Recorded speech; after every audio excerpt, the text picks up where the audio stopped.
ঈদে বাড়ি ফেরার খবর জানাতে বাস টার্মিনাল এবং লঞ্চ ঘাটে আছেন আমাদের সহকর্মীরা। আমরা সেখানে একটু যেতে চাই, শুরুতে যেতে চাই মহাখালীতে। সেখানে আছেন আমাদের সহকর্মী হাসান আল মামুন। মামুন, বাস যাত্রার খবর কেমন দেখছেন আপনি? আসলে সড়ক পথে যাত্রা এবার কতখানি ভোগান্তি পোহাতে হচ্ছে যাত্রীদেরকে, কি বলছেন তারা?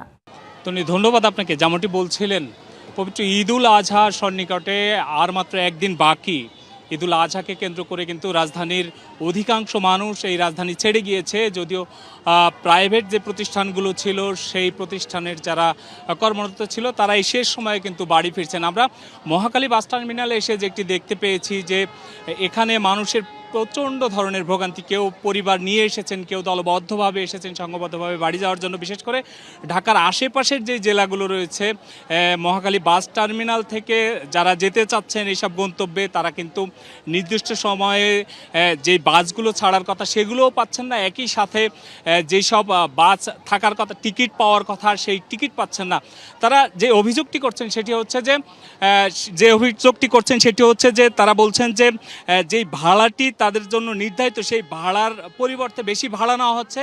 এবং তারা যেটি অভিযোগ করছেন যে বেশি ভাড়ার বিনিময়েও তারা যেন বাসের টিকিট পায়, সেটিও কিন্তু তারা পাচ্ছেন না। তারা এমনটি অভিযোগ করছেন। একই সাথে তারা অভিযোগ করছেন যে সরকারের পক্ষ থেকে বিভিন্নভাবে তদারকি করা হলেও কিন্তু বাস্তবে মাঠ পর্যায়ে যখন তারা ভোগান্তিতে পড়ছেন বা সমস্যার মধ্যে পড়ছেন, তখন তারা কিন্তু প্রশাসন বা সরকারের পক্ষ থেকে যারা তদারকি করছেন তাদের কাউকে সহযোগিতার জন্যও কিন্তু পাচ্ছেন না, এমনটি অভিযোগ করেছেন। এবং দেখতে পাচ্ছেন যে এই মুহূর্তে আমি মহাখালী বাস টার্মিনালের ইউনাইটেড ট্রান্সপোর্ট নামের একটি কাউন্টারের সামনে দাঁড়িয়ে রয়েছে। এখানে যাত্রীদের দীর্ঘ সারি। তারা যেটি অভিযোগ করছেন যে এখানে 2 থেকে 3টি টিকিট দেওয়ার পরে বাকি টিকিট তাদের দেওয়া হচ্ছে না, এবং সিন্ডিকেট করে তারা এখান থেকে বাস দূরে সরিয়ে নিয়ে সেখান থেকে যাত্রী বোঝাই করে বাস ছাড়ছে, এমনটি তারা অভিযোগ করছেন।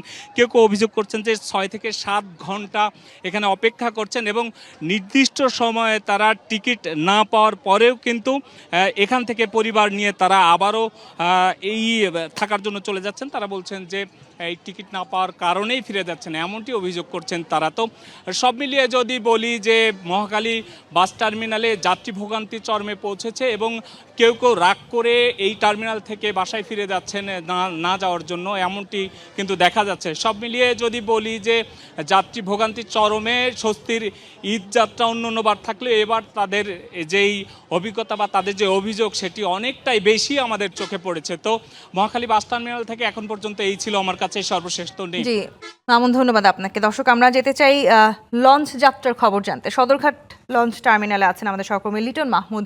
লিটন, বাস যাত্রায় যে অভিযোগ শুনতে পেলাম আমরা, যাত্রীদের যথেষ্ট ভোগান্তি হচ্ছে এখন অন্তত বাড়ি যেতে এই সময়টাতে, আর একদিন পরেই পবিত্র ঈদুল আজহা। লঞ্চের আসলে কি খবর? সেই যাত্রাটি আসলে কতখানি স্বস্তিদায়ক হচ্ছে? তন্নি, আপনাকে ধন্যবাদ। আপনি যেমনটি বলছিলেন, রেল এবং বাসের তুলনায় বরাবরই কিন্তু যে নৌপথের যে নৌ রুট রয়েছে দক্ষিণাঞ্চলের, সেটি কিন্তু স্বস্তিদায়ক। একদিন বাদেই পবিত্র ঈদুল আজহা, সেই আসলে পবিত্র ঈদুল আজহা প্রিয়জনদের সঙ্গে ঈদের যে আনন্দ, কুরবানির যে আনন্দ, ত্যাগের যে মহিমা, সেটি আসলে ভাগাভাগি করে নেবার জন্য শেষ মুহূর্তে রাজধানীর সদরঘাট যে লঞ্চ টার্মিনাল, সেখানে ভিড় করছেন নগরবাসী। এবং দুপুরে কিছুটা এক পশলা বৃষ্টি এবং ঝড়ো হওয়ার কারণে এই যে ঈদযাত্রা কিছুটা বিড়ম্বনার শিকার হলেও বেলা বাড়ার সঙ্গে সঙ্গে আসলে এই যে আবহাওয়া, সেটি আসলে একরকম এখন স্বস্তিদায়ক, এবং যে কারণে অনেকটা আনন্দ নিয়েই স্বস্তিতে, নির্বিঘ্নে, নিরাপদে গ্রামের বাড়িতে তাদের প্রিয়জনদের কাছে ফিরতে পারছেন শহরবাসী। যারা যাত্রী সাধারণ রয়েছেন তারা আমাদেরকে এমনটাই জানিয়েছেন। অল্প কিছুক্ষণ আগে দক্ষিণ অঞ্চলের আরও 2-1টি লঞ্চ বরিশালের উদ্দেশ্যে ছেড়ে গেল। আজ এ পর্যন্ত দক্ষিণ অঞ্চলের প্রায় 42টি রুটের 75টি লঞ্চ যাত্রী নিয়ে ছেড়ে গেছে। ইতিমধ্যে প্রায় 80,000 যে যাত্রী সেটি পরিবহন করা হয়েছে, এমনটি বিআইডব্লিউডির পক্ষ থেকে জানানো হয়েছে। আজ প্রায় লক্ষাধিক যাত্রী দক্ষিণাঞ্চলে বিভিন্ন রুটে পরিবহন করা হবে, এমনটি তারা জানিয়েছেন। অল্প কিছুক্ষণ আগে এই যে বিআইডব্লিউটির ব্যবস্থাপনা, সেটি আসলে পর্যবেক্ষণের জন্যে যিনি নৌ প্রতিমন্ত্রী রয়েছেন তিনি কিন্তু সদরঘাট টার্মিনাল পরিদর্শন করেছেন, এবং পরিদর্শন শেষে তিনি সাংবাদিকদের সঙ্গে, গণমাধ্যম কর্মীদের সঙ্গে কথা বলেছেন। তিনি যেটি বলছেন যে এবারের ঈদযাত্রা নির্বিঘ্ন করতে সব রকমের যে প্রস্তুতি, সেটি কিন্তু তারা গ্রহণ করেছেন। এবং লঞ্চ যারা মালিক রয়েছেন, সেই মালিক পক্ষের সঙ্গে কথা বলে তেলের দাম বৃদ্ধি পেলেও লঞ্চ ভাড়া যাতে বৃদ্ধি না পায় সেই ব্যবস্থাটিও তারা নিশ্চিত করছেন।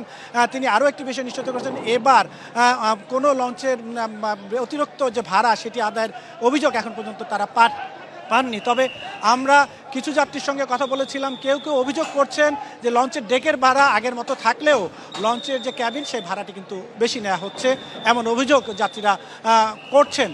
তবে এই বিষয়ে আমরা যে লঞ্চ মালিক রয়েছে তাদের সঙ্গে কথা বলেছি, তারা বলছেন যে বরাবরের যে ভাড়া সরকার নির্ধারিত সেটি তারা নিচ্ছেন, কোনো বেশি ভাড়া তারা নিচ্ছেন না। তো এই ছিল সদরঘাট থেকে সর্বশেষ তথ্য। লিটন, ধন্যবাদ আপনাকে।